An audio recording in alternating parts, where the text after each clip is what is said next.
Life in a world that keeps changing. Think that it's progress you're making. Copy and paste pretty faces all the time. Pictures so perfect we play. Hello everyone, welcome to Anointed Lady TV, the home of news and politics. If it is your first time in this channel, you are highly welcome. Thank you so much for stopping by. And if you like what we do on this channel, hit on the subscribe button, also put on the notification bell so you'll be notified by YouTube anytime we drop a new video. And if you are returning subscribers, thank you very much for always coming back to watch our videos. On this platform, we drop videos every day and we react to every video that come our way. And on this very video, I will be watching with you. And after watching, let's go to the comment section and drop our opinion constructively. Like our videos and also share our videos if possible. See you next time. Nigerian artist, another milestone, but I wanted to touch on Plateau really quickly. I'd like to commiserate with the families of the 21 victims that died in Plateau State yesterday. I mean, a lot of issues here. I mean, there's stories about us trying to deploy troops, Ecowas trying to deploy troops to Niger, but I mean, we need to fix our country here, first of all. But I believe that they also had this Operation Tiger Teeth that was launched last month. Over 346 Nigerians have died in Plateau State. This is unacceptable. Very sad. We pray for Plateau State and we commiserate with the families. Well, let's begin what's trending. With reactions trailing the second ordinary meeting of the Economic Community of West African States on Thursday in Abuja, where the regional bloc approved the deployment of a standby military force to restore constitutional order in the Republic of Niger, Omar Traoré, the president of Ecowas, said the decision of the regional body to deploy troops in Niger does not translate to a country fighting another, while the president of Côte d'Ivoire, Alassane Ouattara, stated after the meeting that the decision was taken collectively by member states and not a Nigerian affair, further describing the detention of ousted President Mohamed Bazoum by the military junta as an act of terrorism. Keeping President Bazoum as a hostage, I personally consider this as a terrorist act, and we cannot let this continue. We have to act. The position of Côte d'Ivoire, which has been endorsed by all of the head of states, are that we have been able to tell these putschists that their place is in the barracks.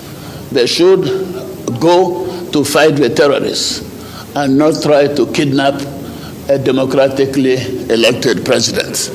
Well, I was just saying that I haven't heard from Côte d'Ivoire in a while. I mean, 81-year-old Ouattara has spoken, and I do, agree with him that it is an act of, terrorism. But also, the president of ECOWAS had, reiterated that they have been dialoguing and they have tried to maintain peace, and that ECOWAS is not going against ECOWAS citizens, or it's not an issue of fighting, a country or like Nigeria fighting Niger, but the fact that they have principles in place. So that's a big point. But Nigerians have reacted. Let me take Sèériøus Sani's tweet.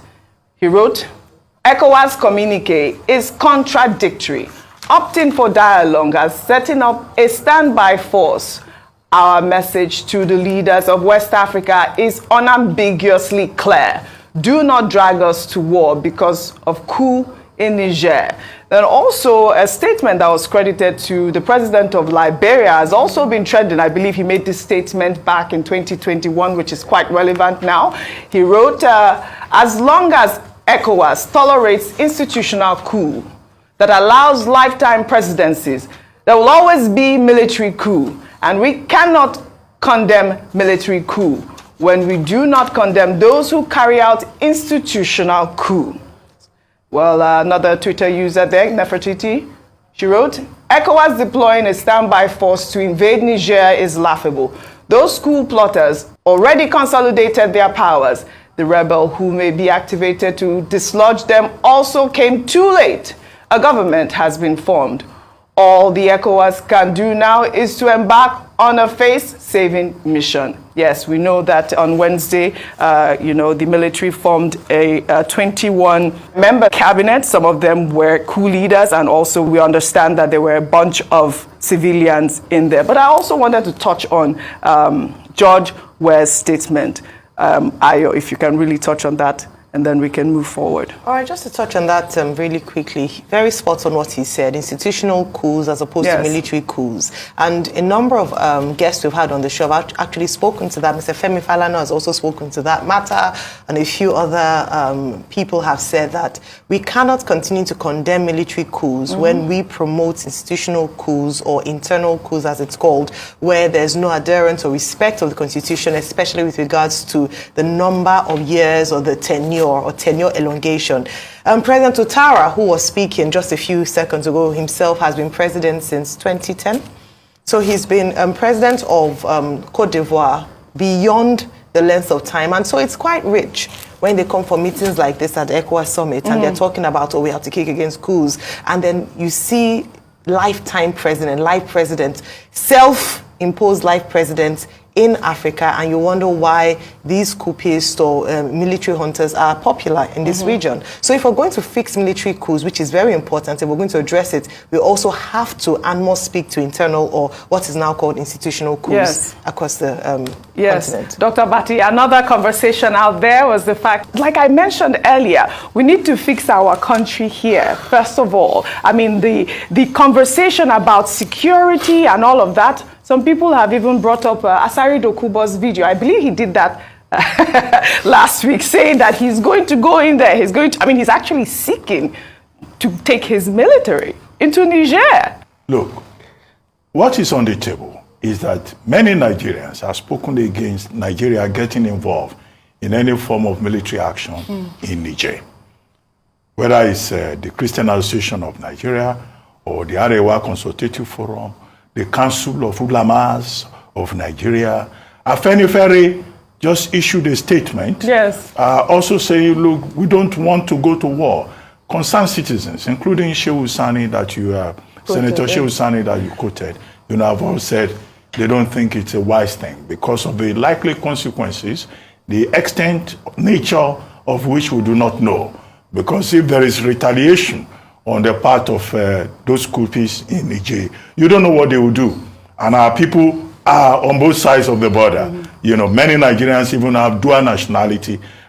Only God knows how many Nigerians are also Nigerians. They will probably run into millions, almost as many as the entire population of Niger, perhaps, if a proper census is taken. So on the basis of that, Nigerians are saying, look, we have enough problems at home. Yes. And those are the problems you've pointed to by the report on killings in Plateau State. Yes. And that was the point being made by Professor Usman Yusuf, that look, we have Boko Haram inside Nigeria, we have banditry, we have kidnapping, we have more than enough. Just toe the line of dialogue. But of course, what happened, as I pointed out earlier on, you don't go into a negotiation by starting with the option of threat. So ECOWAS has now found itself in a very difficult situation. The second point about Nigerians is, what national interest are we pursuing? That's the question out there. Whose interest are we pursuing? We understand the principled position that ECOWAS is against military takeover, right? Okay, but what is the overriding national interest for Nigeria in committing troops? Our troops that are already overstretched. The 75 additional aircraft that Nigeria Air Force says they have just bought. They want to go and put those 75 additional aircraft at risk and our Super Tucano jets. And then we don't even know how long this will last. We may come back from that operation and our air fleet will be thoroughly depleted. So cost is also something to worry about. The third point, of course, is that the president keeps saying is acting on the basis of ECOWAS resolutions. And I was raising the point, is ECOWAS superior to the concern of average Nigerians? The Senate has said we don't approve. Is the president going to commit troops to something that the National Assembly of Nigeria has not approved in line with the Constitution of Nigeria? But on the whole, I agree with Senator Sèŕìøus, and we had made the point earlier on this program that the position of ECOWAS is contradictory. Yes. You say you are pursuing options of dialogue with people who say they don't want to listen to you. They don't even want to see anybody. And at the same time, you are saying we are going to send a standby force. ECOWAS does not even have a standby force. That's it. So these are the issues. And that's why I raised the question earlier on, is ECOWAS shadow boxing? This may well end up as a case of shadow boxing. Well, all right. We'll take another story.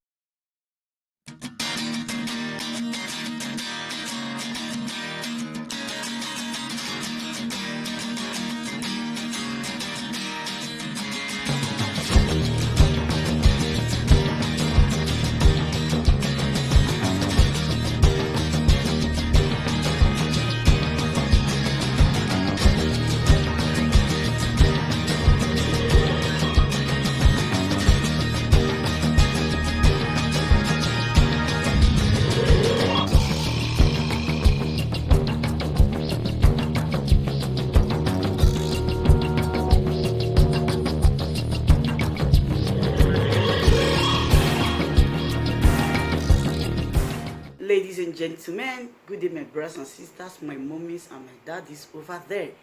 Is your sister again, your doctor, your friend, your girl, Anointed Lady TV. Please, if today is your first time of coming across my YouTube channel, please do subscribe for me. Subscribe and turn on the notification bell.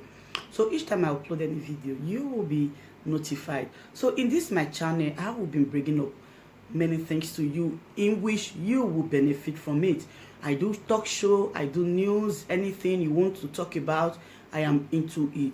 Please subscribe and turn on the notification bell. So each time I upload any video or each time I'm on live on YouTube, you will be notified. Thank you very much for always being there for me. Please do subscribe for me, and as you do so, God will richly bless you and meet your heart desire. Thank you very much. I love you all. Ladies and gentlemen, good day, my brothers and sisters, my mommies and my daddies over there. Is your sister again, your doctor, your friend, your girl, Anointed Lady TV. Please, if today is your first time of coming across my YouTube channel, please do subscribe for me. Subscribe and turn on the notification bell. So each time I upload any video, you will be notified. So in this my channel, I will be bringing up many things to you in which you will benefit from it. I do talk show, I do news, anything you want to talk about, I am into it. Please subscribe and turn on the notification bell. So each time I upload any video or each time I'm on live on YouTube, you will be notified. Thank you very much for always being there for me. Please do subscribe for me, and as you do so, God will richly bless you and meet your heart desire. Thank you very much. I love you all.